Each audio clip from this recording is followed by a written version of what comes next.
La chaîne, nous allons faire la mer au pastel. Donc là j'ai pris un pastel, un papier qui est assez épais, qui gratte, spécial pastel que vous trouverez en grande surface. Et là c'est pareil, des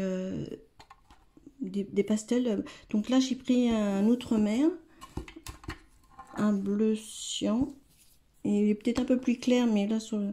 et du blanc pour faire un exercice, pour faire la mer tout simplement au pastel. Et donc là, après une estompe, une gomme mie-de-pain qui est utile, et puis un sopalin s'il y a besoin.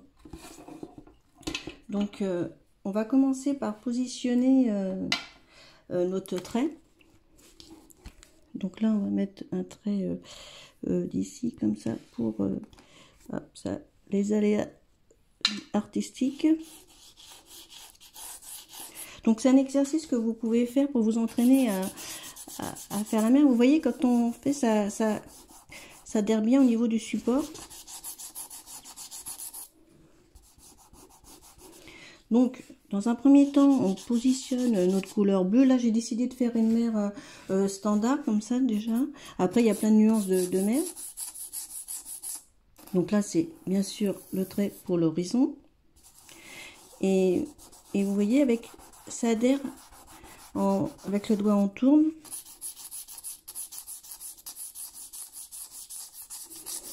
Donc là, ça adhère bien.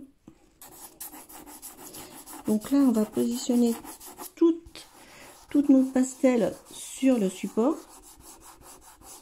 Donc on s'applique, là on prend plus de temps parce que là c'est un exercice. Donc voilà. On met bien notre pastel sur la surface du support qui adhère. On sent, vous voyez, ça gratte. Donc voilà. Vous pouvez ensuite, pour le fond, faire un petit trait avec la couleur plus foncée outre-mer. Pour la profondeur. Et là, avec l'arête, vous pouvez faire comme des petits traits. Donc, on peut faire des nuances un peu plus foncées. On laisse notre clair. Là, c'est important. Et là, vous voyez, on peut faire des petites vagues, des effets. C'est un exercice pour vous montrer comment faire. Donc là, on peut laisser, on peut reprendre par ici. Donc là, on peut aller, sachant qu'on peut être plus foncé et aller plus vers le clair. Donc si on veut mettre un petit peu de clair, ben là, du coup, vous voyez, je rajoute du blanc pour notre mer. Je recule un petit peu. Donc voilà. Après, on va maximum 3 couches, comme c'est au niveau des grammages, c'est assez 300 grammes en général.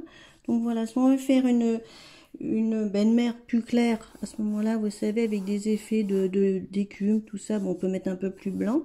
Et là, on peut mettre plus foncé.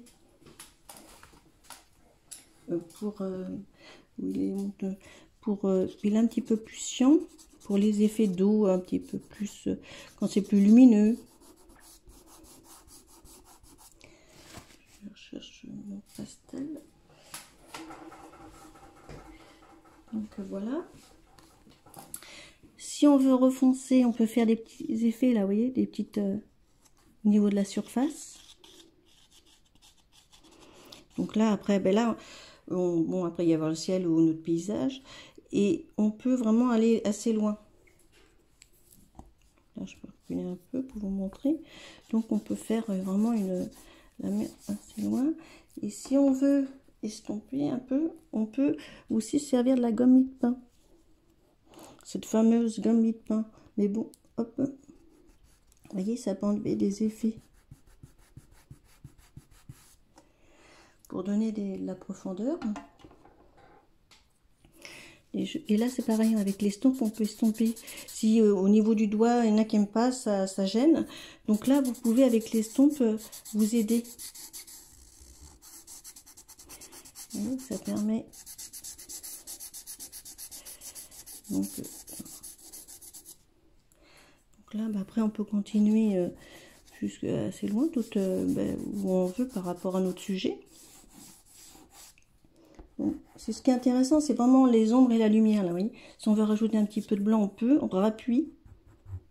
Il faut laisser, ça s'appelle la fleur. C'est le dépôt qu'il y a sur le pastel. Et du coup, vous voyez, on le voit, on peut le laisser en fin de dessin pour que ça donne plus de charisme à votre sujet. Et après, on peut renforcer en dessous des ombres, si on veut. Selon après ce que vous...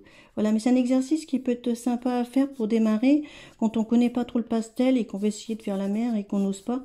Donc avec simplement avec 3 couleurs, on peut faire des jeux assez sympas.